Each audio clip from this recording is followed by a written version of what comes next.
And I don't know. Like, I have so many thoughts on this entire thing. Just granted, I know a lot of them are very personal, but I do feel like it's something that needs to be discussed because, golly, the kind of bile that's out here, especially against guys, like, it's shit like this that makes stuff even worse because now the women that are being supportive are being looked at as pick-me's and so on and so forth. But, like, even before I just do any of that, the royal penis is clean, Your Highness.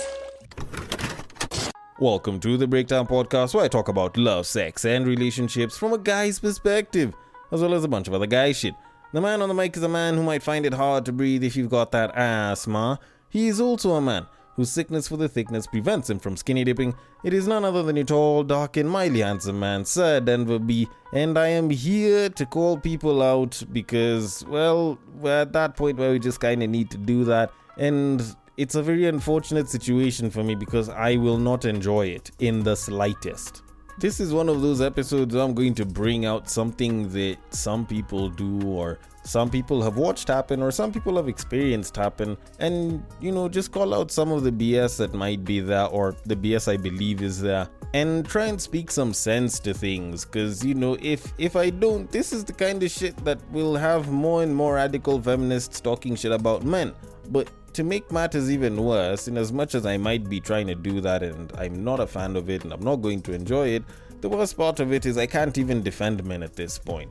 Like, honestly, there's some bits that you listen to and you honestly just really, really, really want to stand up for some people, but you just can't. And this is one of those situations. And I do hope you actually listen all the way till the end. And should you like the episode, should you not like it, should you want to leave a reply, or should you want to suggest a topic, then the place you can hit me up on is the social media handles. They're usually in the description. And I usually don't turn down DMs, so like I always say, my DMs are open and I would be more than happy to hear from you. And should you send something, I would be more than happy to attend to it and handle it accordingly.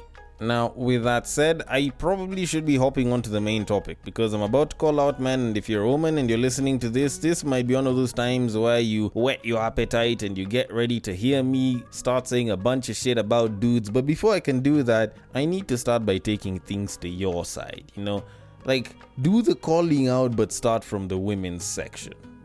Not because of anything particularly noble, not because of something that was all that more important, just because I'm a chivalrous man, and as chivalrous men would usually say, ladies first. But anyways, to kind of kick things off, I want to start off by going to the States, and more specifically New York, where there was a story of a woman who apparently is suing a health center and a DNA testing center as well for giving her the wrong diagnoses on a paternity test that she had taken in those places. Now, I am going to read this story because it was particularly interesting, not just because of the paternity test, but the woman had the abortion 20 weeks in. Like, that shit is mad. She had the abortion and she took the paternity test, and all of them shits would have been avoided if the health centers gave the correct information. So the story reads, and I quote, "A Yonkers woman made the decision to abort her baby after getting the results of a paternity test, only to find out months later that the results were wrong," she said in a lawsuit. Now, instead of planning a baby shower and getting ready for her daughter's impending birth, the woman is dealing with the emotional wreckage of losing her child and her long-term relationship because of the alleged error by Wynn Health Labs in the Bronx and Ohio-based DNA Diagnostic Center, according to court papers. The administrative assistant, 28 years old, and her then fiancé had been struggling to get pregnant when they broke up for 3 weeks last summer, in part because of the stress and aggravation, quote-unquote, from the inability to conceive, she said in a Manhattan federal court lawsuit. During the hiatus, she had sex with someone else but used a condom during the encounter, claimed the woman, who asked to remain anonymous. She and the fiancé got back together, and by August, she was pregnant for the first time and confident her longtime love was the dad. But wanting to be completely sure and not wanting to alert her fiancé to the sex she had with another man during their break, the woman sought a paternity test with the other man. The first 2 tests cost a total of more than $1,000 and the results were inconclusive. So the pair found a DNA diagnostic center online, a company which boasts having done more than 20 million tests, which can be used in court, and touts itself as a quote-unquote world leader in DNA testing. So confident that the pending test would show the temporary lover was not the father, she even hosted a gender reveal party with her fiancé while waiting for the results. But a call from the lab on Halloween left her in utter surprise, disappointment, and frustration when she was told her fling was the baby daddy with 99.99% certainty, according to court papers first reported by NBC News. By then, she was nearly 20 weeks pregnant and staring down New York's 24-week deadline for legal abortion. She was forced to reveal the mother of all dramas to her fiancé. End quote. Okay, this is a particularly interesting case, just one because of the kind of dilemma that she was in, but also just how she ended up in this dilemma and all the parties involved.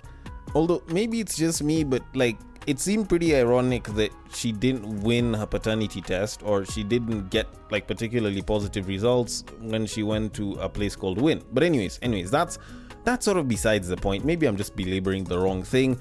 First of all, I find it particularly interesting that this woman broke up with her mans for 3 weeks and she still got dick from elsewhere. That shit is wild to me. The last time I was in the outs with someone and I kind of got dropped and everything, I didn't even want to bang babes for a bit. Dudes out here who will be like, oh, I need to get back out here into these streets, I need to go bang a babe. People will talk about the best way to get over someone is to get under someone else. And honestly, I've never really been the biggest fan of that particular bit of information. I haven't always trusted it, to be honest. But you've been dating this guy, you guys were engaged, and I'm assuming by the time you engage, you've probably been dating for maybe a couple of years. But you guys break up, and in the first 2 to 3 weeks, you're already banging someone else. I'm not saying that what she did was bad or good. I'm just saying that, damn, that was quick. That was quick by anyone's standards. I know there's people that would break up today and go and shag someone else today, but still. All that said, while I was looking at the comments, there were a lot of women that were just very, very negative towards this woman, and they were busy talking about, oh, I hope she never gets babies, oh, she's everything that's wrong with people who want to have children, blah blah blah, oh, how can you pray for children and then choose to abort? Fam, I can get the collective frustration that a lot of people might have after reading or hearing of a story like this. But let's look at the other potential situations that would have been there.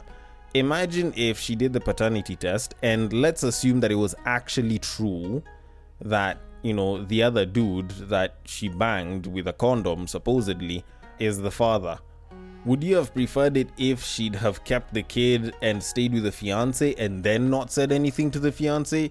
Because that is paternity fraud, and even though it's not filed in as paternity fraud, it's just wrong because you are lying to not only a man and a father who is your partner, but also your own child that you'll end up having, who will grow believing that the man that raised him or her or it is the father. So essentially, you'd be lying, and you'd be carrying that lie for years, decades even, before anyone actually finds out. And the worst part about it is, a lot of times you find that people end up finding out at the worst times possible. So would you have preferred that she kept the kid but she dropped the man, and then she either raises the kid as a single mom or tries to cohabit or co-parent with that potential baby daddy? What was the case for that? What other option did she have? Of course, yes, I feel there are better ways that she should have handled this. And I can understand the confidence that she had that the baby wasn't that other guy's, because, as I have said on this podcast multiple times before, and as I was told by a female friend of mine a bunch of years ago, women choose their baby daddies. So, at the end of the day, I look at it and I'm you know what? She probably knew for a fact. The only dumb thing that she did over there was actually having a full-on gender reveal. Because if you don't have the gender reveal, there's no pressure to talk about, oh, the baby's gender is this and that. And you don't carry that much attention to the baby, or at least who the father of the baby is. So she could have kept it a little bit longer. She could have gone and had the DNA test done in a different place. Of course, that would have cost her more money, but essentially, she could have probably saved herself a lot of this anguish. But then again, there's also the issue that this was 20 weeks and she had 4 other weeks before legally by New York law, she couldn't terminate the pregnancy. So it was one of those situations where it was kind of a tough place for her. I'm not saying that her aborting was good or bad, but I feel like the kind of hatred that people were spitting on the comment section, of which like 99.9% of it was coming from women, was very, very harsh. Like, I can get the desire to have kids, I can get the issues that people have whenever it comes to conceiving. It's just, I feel like for her, she was in a situation where she was between a rock and another rock, not even a rock and a hard place, and she didn't know what to do. The only dumb thing is that she was celebrating a little too early and she did not trust the right places. So I can totally get the lawsuit. Yes, maybe she might get a massive payout out of this, but I don't think it'll ever really compare to her losing her fiance and the baby that they had wanted to have so badly. But anyways, with that said, I'm going to leave it at that and move it on to our main topic of this episode. Now, sometime last week, there was a particularly interesting story on the page, or should I say on the Instagram, of a lady known by Kitten Kiarie. And I was sort of alerted to this because I have a friend who was busy posting up a lot of this content, and she was busy talking about the idea of quote-unquote covering men or covering for men who aren't doing all that great financially. Now, the way she sort of described it was particularly interesting because she gave a story about a friend who had wanted to buy a house and had been talking with a partner. The partner wasn't doing all that great. He had been doing a couple odd jobs here and there, but she was making particularly good money. So she goes ahead, she puts money down on the house. These guys have been dating for a while. I guess they were probably engaged or something. So they go to the guy's family's place, and as the guy's family are busy talking to the two of them, or should I say more so the guy, they start congratulating him on buying a new house and how, it's a massive step in your life as a man, or in like your family, it's a very good thing that you chose to do. And mind you, she put the money down and went and got the house. Like, he did nothing. He was not involved in that entire process. And it became this whole discussion of how she kind of had to shut up. And now the lady that had this on her stories was like, I don't get why it is people do this for men. And there was a lot of feedback from women who had done it for other men and women who had experience or had experienced something similar to that, either by themselves or just from other friends. So I have a couple of those responses here, and the first one says, and I quote, I was once a mad woman who contributed to a car and told the man to have his name on the logbook. When we broke up, I was at his mercies for him to refund me. I felt so powerless. He did refund me, luckily, but if I had my name on the logbook, it would have been a no-brainer on that refund. I swore that I would never contribute to something with a boyfriend, and even when I marry, I will be in all the document. Protect yourself always. Another one said, the worst part is, some women would buy the house and put it in the man's name to protect his ego. This is so dangerous. So dangerous. You choose to endanger yourself and accept a future lawsuit when you want to claim the house back. Decenter yourself from the need to protect men. Women are indeed protectors. Another one said, and I quote, that was me in my past life, Kit. I would send the son of Pharaoh money to pay our rent, and whenever I was late and the landlady sent him a message, he'd send it to me so that I can hurry it up. I'm sharing so that anyone who's doing this can know that it's not okay. The man will never man up. End quote. Another one says, it's very common and mostly taught and encouraged in church and Christian circles. You have to cover your man's shame/nakedness and make him appear to be the leader always. Shrink and allow him to shine. End quote. And I think most of them are basically the same, but let me just read the last one, which says, and I quote, this quote-unquote covering for men is part of the reason we have this Delulu movement of young women who want to be in their feminine era and taken care of by men like their fathers did, while the whole time their mothers moved heaven and earth to ensure their education that they do not want to use now and other basic needs. mothers would serve us better to be open and honest about their financial contributions to the home. End quote. And I think I'll just kind of end it there. And honestly, like, there's so much that was said here, and it was a lot of it being rolled around this idea of uncentering men.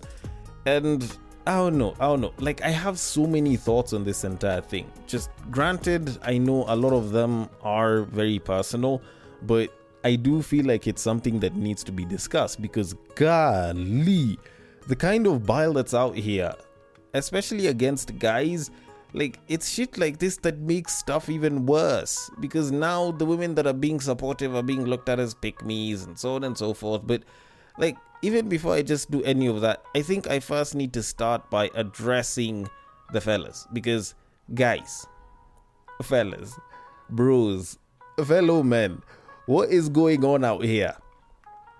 How is this happening and y'all are just comfortable with it?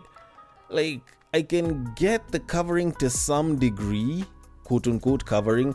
I can get it to some degree, but there's some levels that guys are going that just doesn't make sense. Like, dudes are out here busy talking about things that they supposedly claim to own, or the investments that they have, yet they themselves haven't had even a single hand or even put their finger on that entire thing, but it's their partners that have been doing it for the sake of the both of them, and they're doing that proudly. Like, golly, what lengths have we gone to? Because, like, personally, I feel like as a man, you should be so prideful that you shouldn't even take someone else's glories and someone else's achievements as your own like that. Personally, like, that's just how I look at it. But granted, maybe I'm just a proud man in a different way, but like, I feel like that would be so tough for me to do. Like, I'd probably be calling everything that she's managed to do her shit, and then if she's comfortable, she'll be the one who'll be like, no, it's ours, we've been doing this together, so that she makes it such that I'm making her look good and she's making us look good. But then again, that's just me, because like, I wouldn't really want to sort of take someone else's achievements, ownerships, or even money as my own, not unless if it is actually my own. So like, when I hear guys are doing this out here, I'm finding it very, very baffling, to say the least. And to make matters worse, the church is enforcing it, or like pushing it onto women. Like, that even makes it even worse, because now, can we trust the churches that are pushing for this? Because I feel like the church, if anything, should be looking for ways to uplift the man in different conditions, and not have them just be seen as useful if they are bringing money to the table. Like, that's been the one thing that we've been trying to get off of a lot of guys, because whenever the men aren't able to bring in as much money as the woman, or any money at all of a sudden, now that's when they now start suffering the possibility of divorce, or separation, or infidelity, or just plain disrespect. That's when you find that they tend to have more mental health issues. Like, we should be avoiding this shit by at least finding ways to have better discussions around money. But they're saying, oh, you know what, cover your husband's nakedness. Like, I can get it to a certain degree, but you can't push that like for every single situation and moment that is there. Just mostly because there's some instances where I think it's okay and it makes sense, and there's others that it doesn't. And it's part of why I was saying earlier on that there are some instances where covering for your partner is okay, and even very, very good. So like, for example, if you and your partner are going out for dinner with a couple of friends, or like you're meeting up with a couple of people and money needs to be spent, and you make more money than your boyfriend, your husband, and you offer to pay for things through him. Like, there's nothing particularly wrong with that. It might actually be a good ego boost for him, or should I say, it could be a good way to quote unquote hide his nakedness, because when it comes to friends, or like other people that are considered what you might look at as external parties, it's fine to kind of cover for your partner. Just the same way I'd want to cover for my babe, I'd also want her to cover for me. So like, if you're giving him the card, if you're sending him the money and telling him, yo, just cover the bill for us, and you're doing that as a way to make him look like he's got the money, then that's particularly okay. That's fine. That's cool. Like, you're covering for him there. But when you're talking about like family, more so extended family, I could give a rat's ass about that shit. Like, if my wife has accomplished a bunch of shit, I would be better placed just praising the fact that she's managed to accomplish so much. Because why the hell do I need to cover against family? And I know it sounds like it's a very out of touch thing to say, especially with people with dysfunctional families and extended family situations and so on and so forth. But let's be straight up and honest, like, it's family. If anything, you shouldn't have to cover for your partner. You shouldn't have to cover for the people that are supposed to be considered the people that are close to you. And if anything, if you are at a point where you have to cover for your partner, especially when it comes to family gatherings, I think there's a problem there. Because the first issue that is, okay, they might start speaking ill of him, or they might start speaking ill of the family, and he probably does need to protect you guys from that. And like, you covering for him is a pretty good way that you can help him do that. But at the same time, like, then again, it's just a me thing. I'm very comfortable just not talking to those people again. If they want to talk shit, let them talk shit. I'll just turn around and walk away. Like, if I don't feel comfortable in a situation like that, I'm good walking away and no longer talking to that person, because like, that was family by circumstance. I was born into this family. I didn't choose it. So like, if there's anything that I have as a choice as an adult, I can also just choose to not talk to you anymore. Not unless if it affects like business or my ability to have some sort of an income. Like, I don't see why I should do that. And mainly for me, it's because I am confident in myself, but also I want to be in a position where I am happy and I don't feel like I have to do something so that I can please other people. But then again, that's just me. Because like, when I look at it, whenever I listen to stories of like this type where it's like, oh, someone's trying to prop someone else, for the sake of trying to protect the family name, and it's like to the same exact fucking family members, I'm like, how low is your self-esteem that you have to put up an image for family? Like, that's the thing that baffles me. Granted, maybe I don't know a lot, I'm a young person, but I don't understand the whole image thing, especially when it's with family. Because if they're going to tarnish their name, you're a part of the same fucking family, so they might as well tarnish theirs too. But anyways, like, maybe that's just a me thing, and I'm sure there's someone that's like, oh, you wouldn't know, you've never experienced this. Like, don't get me wrong, it's not like I haven't been married, but I have dated someone that had more money than I did. Like, final year of university, I was dating this girl. She had a pretty good stack of dough, and she was nice enough that she would even come and pick me up from school whenever I'd have my evening classes, and then she'd bring me to my parents' place, and then she'd go back to her place, or like her parents' place, or even her friends, wherever it was that she was going afterwards. And she never mistreated me. She gave me respect, and I was very comfortable. Even when guys are like, oh, so Denver, is it okay if we take the car? And I'm like, nah, it's my babe's car. Like, y'all are gonna have to talk to her. If people are like, oh, Denver, I like this and this, I'm like, yo, it's cause of my babe. I was very comfortable with that, because at the end of the day, it's not my money. So if I can uplift you and show how great you're doing, then great, cool, how am I doing that? But me busy trying to take glory for your achievements, your accomplishments, and the kind of investments that you've made, and like the kind of purchases you've made, I don't know, I wouldn't be very comfortable doing that. Personally, I just wouldn't. Like, it just doesn't feel like something that I'd be very okay doing, and it's just not me. So I wouldn't enjoy doing such a thing. And yes, I know it's not about enjoyment, but personally, I feel like just for me as a guy, if I am to take glory for anything, it has to be my accomplishments and what I've managed to do.